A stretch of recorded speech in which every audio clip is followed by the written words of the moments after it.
You know, people have this misconception that you must spend a lot of money to get a phone that looks good, feels flagship, and can take really good photos. Well, this phone kind of says you don't have to. Let me show what it can do. So, would you believe me if I said that this phone shot these nighttime photos?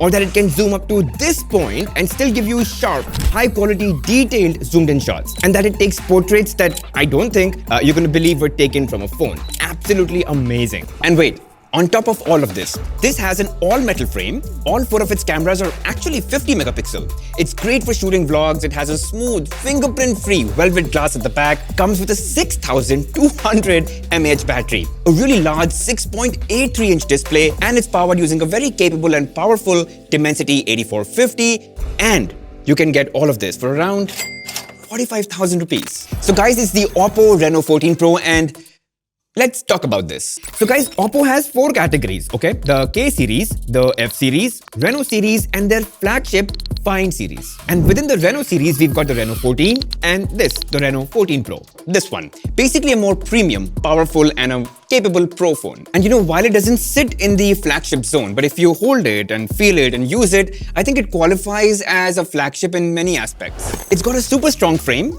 fingerprint resistant back panel that feels, smooth as silk, got a very nice solid premium grip, and it's IP68 and 69 rated for water and dust resistance. And the front glass is protected using Gorilla Glass 7i. Overall, classy build quality and a super durable design. That camera housing at the back, it doesn't protrude a lot, and even if it's lying flat on a table, it's relatively easy to use without those annoying table taps. And it melts nicely into the back panel, as the whole thing is like this one-piece sculpted glass, and that gives it a very classy, minimal look. And I've realized that this phone is great even if you've got like very sweaty hands, just because of that velvety texture which keeps it dry and smooth and not like slippery or sticky. Now, the phone does feel a bit on the wide side, but that also means you get a bigger display and a larger battery capacity. And this is what amazes me today, that phones have such big battery capacities but still remain thin and lightweight. I mean, this phone has a 6200 mAh battery. It's got a very slim profile for that. Now, the display on this, right, it really blows you away. Look at that. It's all screen, just like a flagship display with those near symmetrical, ultra-thin bezels and a flat design. It supports HDR playback on Netflix, colors look really nice, and although it's not the brightest display you can get at this price,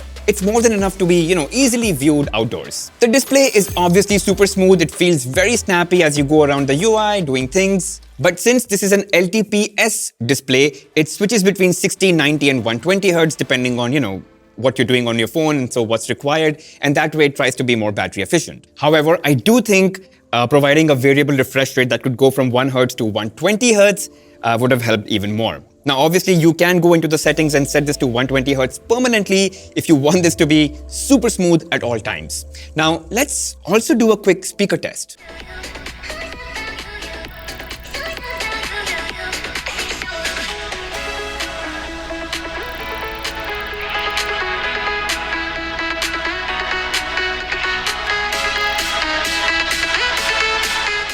So the music can get pretty loud, which I think is really helpful in noisy places, but I do think a little bit more bass would have added more detail and richness in the output. I think it's just about a really good phone if you're going to be using it for watching movies, TV shows, YouTube videos, and so on. And while gaming looks great on it, let's see if the performance can actually back up that gaming experience. Specs-wise, and given the price segment, it does not feel great on paper. There's no denying that there are definitely other phones that come with higher performance in this price segment. But OPPO has been doing great with ColorOS. I can vouch, having used ColorOS personally for a while now, that it's a lot smoother in performance than many others in this segment that actually have a faster chip or a faster internal storage. Honestly, I mean, opening apps is super quick. Switching between them is a breeze and you just don't feel the lag. And guys, I'm telling you, it's really hard for me to explain over a video, but just, if any of your friends, colleagues have a ColorOS phone, like an OPPO phone, walk into a store, just use it once and you'll understand what I'm talking about. Now guys, although this is not a gaming-centric phone, but if you wanted to, It plays absolutely smoothly. So you can play BGMI in up to 90 FPS and the game plays smoothly even if you're playing for like longer duration. No performance glitches or lag of any kind. I didn't notice any significant heating either. Even the response to touch was kick-ass. I mean, feels very responsive and snappy even in high-speed games like this one. And guys, in addition to running really smooth overall in general, it does guarantee you pretty good battery performance. I mean guys, it's 6200 mAh. You're gonna have a hard time wiping off the battery in a single day.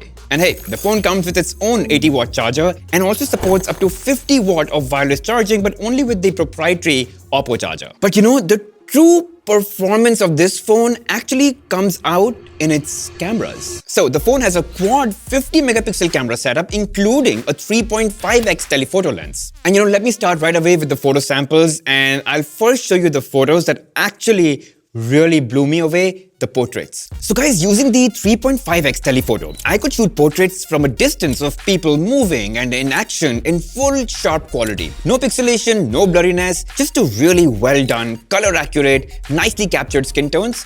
And portraits that were impossible 2 to 3 years back. And even the edge detection is so on point. Like if you zoom in and check my hair, it really shocks you to see that accuracy. And whether it's the 1x portrait mode, which I think works beautifully for, travel portraits like these, or the 3.5x close-up portraits like these, you've got so much flexibility without losing any ounce of detail. Now guys, that's the 1x portrait and the 3.5x portrait mode. But even other than that, the regular photos, take a look. It captures tones wonderfully. The lighting is really good, captures very vibrant colors, slightly contrasty, but I like them. And whether the photo has too much white or too much green or too much sky, like in this photo, it does a really good job. Even the HDR performance is so good. I mean, this shot could have been easily overexposed, but I think the Reno 14 Pro really balanced all of it nicely. Though I do think in this photo, the HDR could have been better by lifting the shadows in the trees a bit, but still, photos from this really made me wonder that you don't have to spend a lot of money to,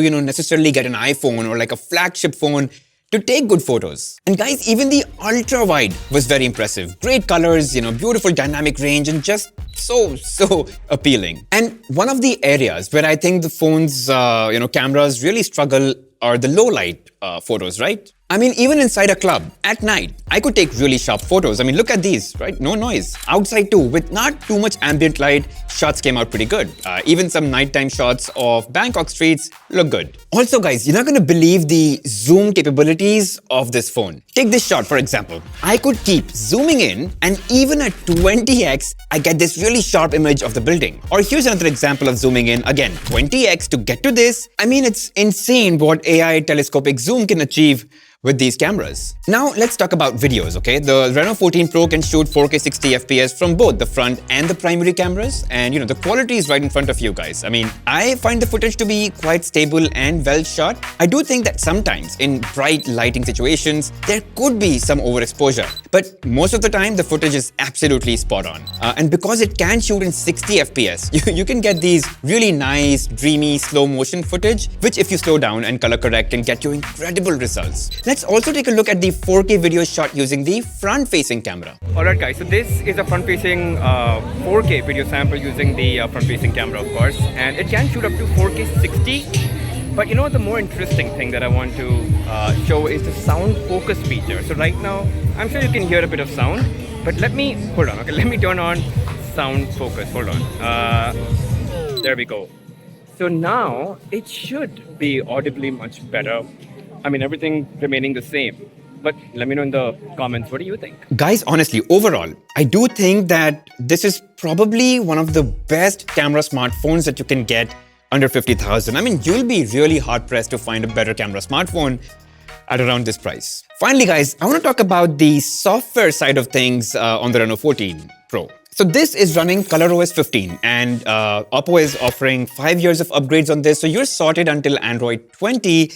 So no stress. And guys, again, I just want to highlight this, that ColorOS has come a really long way and it's easily become the top 3 Android UIs that I would want to own and use, okay? It's super smooth, things just glide as you use the phone now. And guys, I've covered ColorOS in detail. I'll leave a video over here so you can watch it to, see what all is there in it. But Let me quickly cover the new AI stuff that's come in it.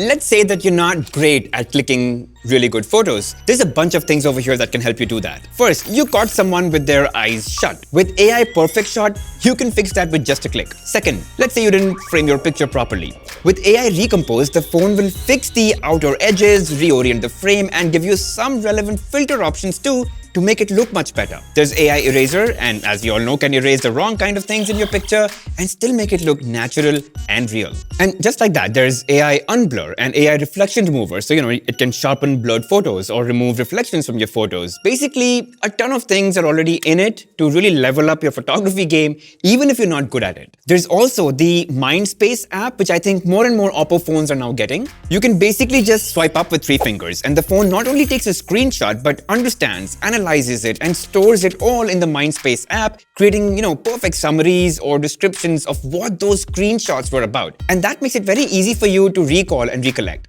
It can understand the context of conversations and, prompt you to even create events out of them. Then there's also AI Voice Scribe, so you can record audio calls on apps like WhatsApp and Telegram. It even creates a full transcript of the conversation and summarizes it for you to, go through. I mean, guys, I possibly cannot go through everything that ColorOS has to offer. So again, I'm going to point you to the video. I've covered it in detail. You might want to check that out. And so, if you're looking for an all-round big screen experience with premium vibes and a fantastic camera performance, and you don't want to pay like flagship prices, this is the one to go with. But yeah, that's it guys about the OPPO Reno 14 Pro. If you guys have any more questions that I may not have answered in this video, please ask me in the comment section. I'll definitely respond. And if you did enjoy watching the video, make sure you hit that like button, subscribe to the channel guys, hit that bell notification icon and mark all. Really helps the channel grow. I'll see you guys in the next one.